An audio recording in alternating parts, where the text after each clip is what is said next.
If it seems to you like everyone and their mother is getting COVID, you're not alone. The nation's top infectious disease expert said yesterday that it is essentially what we can expect as the Omicron variant surges across the country.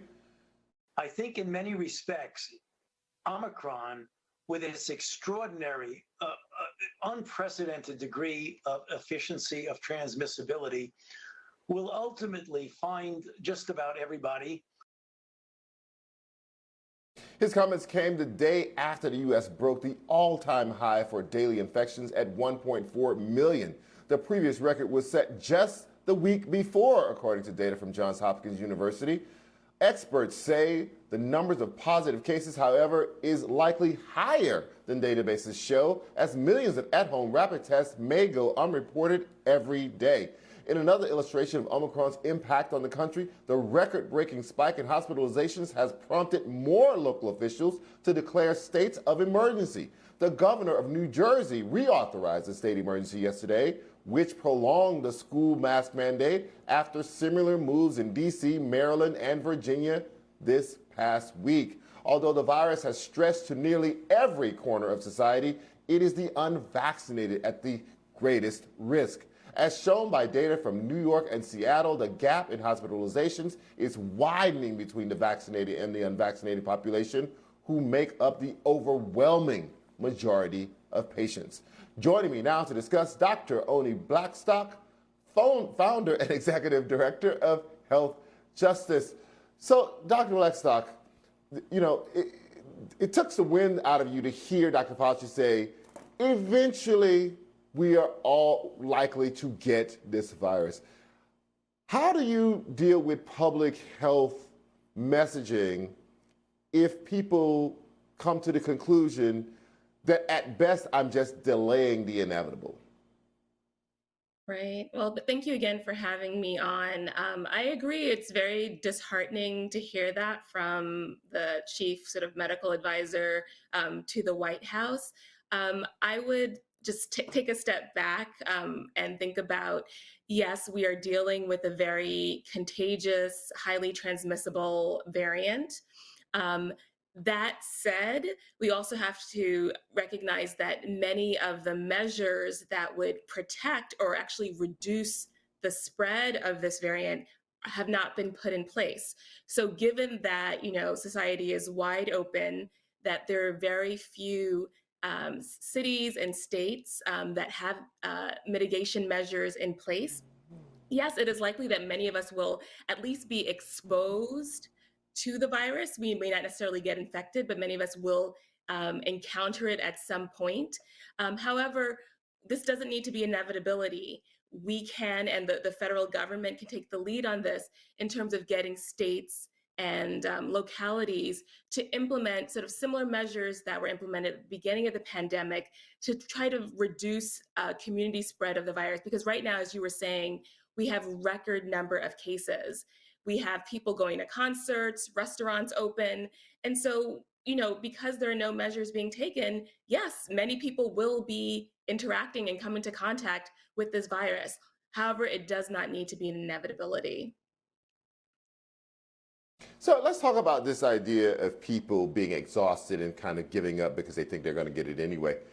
As pointed out in a recent CNN article, many Americans are deliberately trying to catch Omicron. They've been vaccinated, they've been boosted, they think they'll only get something that feels like a cold, so they're just trying to catch it so they can get over it and stop being afraid of catching it. That article pointed out why they thought it was a bad idea. Do you think that's a bad idea as well? I do think it's a bad idea. I think, first of all, we have to look at our healthcare system right now. In many parts of the country, it's absolutely at capacity, overwhelmed. Healthcare workers are burnt out.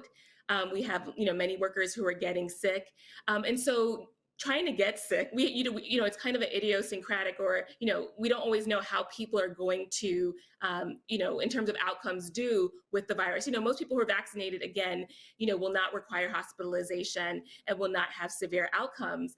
But if we can avoid overloading the healthcare system, that's one good reason not to get infected. And also, again, as I was saying, this does not have to be an inevitability. There are things that we could do, masking, testing, that can help us to reduce the spread of this virus, so it does not have to become something that we all feel like is an inevitable outcome. So I would definitely advise folks against intentionally becoming infected, because also remember, we're also dealing with potentially long COVID.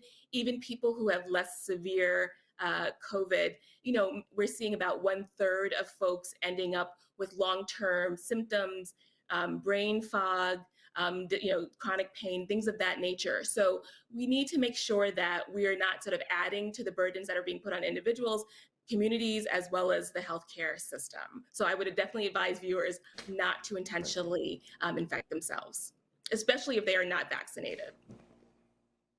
We have record hospitalizations in this country. That includes, as of yesterday, 4,400 children. And this is even though now children can be vaccinated. The Biden administration announced today it will distribute 10 million tests a month to schools across the country in an effort to keep kids in classrooms. Do you think that that is going to keep classrooms open? And is it wise at this moment for so many mayors to be so steadfast and say we're going to keep these classrooms open when we have, the line of COVID infections literally just going straight up through the roof? Right. So we've seen again and again leadership at the federal, state, local level say the most important thing for children is to have in-person school. And as a parent to an 8-year-old, I would say the most important thing is to make sure your child is safe. And for many schools, that may not be the safest place. And so I think we need to make sure that, if we are going to have children in school, that the appropriate measures are being taken, that children, to the extent possible, if they're eligible for vaccination, that children are getting vaccinated, that there is the capacity to do testing. We know that the CDC has recommended the test and stay protocol. And so in order to do that, schools need to have tests as well. We need to make sure that teachers and school staff have the appropriate high quality masks to protect themselves, and that children also have the masks to protect themselves. So there are a number of measures that need to be implemented in order to ensure that schools are really safe for children. For many children, their families cannot afford, high grade masks. They may not have access to testing. And so in that case, school may not always be the safest place for them. So we need to, I think the president, by having this increased this infusion of tests to schools, I think it's helpful. It's not going to be a solution, but I think we need more of that energy happening, more tests, more masking. We need to make sure that the $130 billion that was given to states to make schools safer was actually used to do that, to improve ventilation and air filtration. So just making sure that those measures are taking place so that school is in fact safe for children to attend.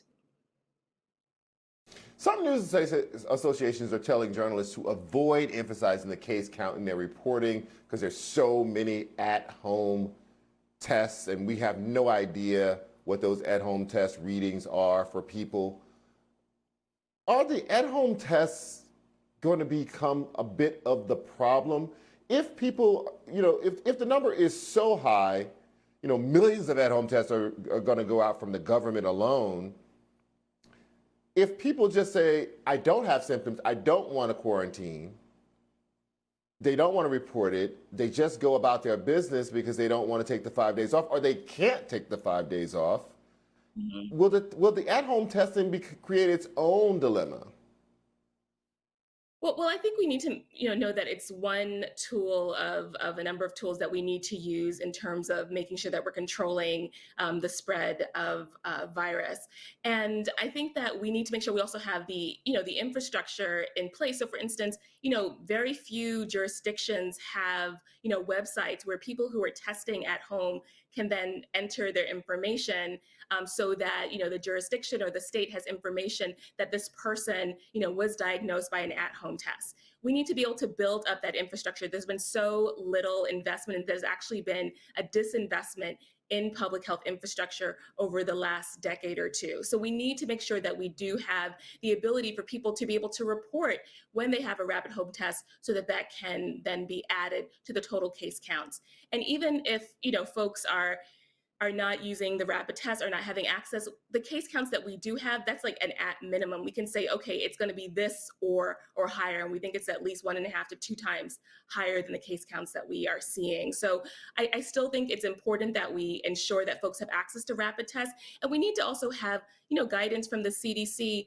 When is it appropriate for people to be using rapid tests? For instance, Right. at 5 days into isolation, for instance, in order to come out of isolation, that might be a really important place where we want to prioritize using rapid tests. Dr. Oni Blackstock, thank you for joining us as always.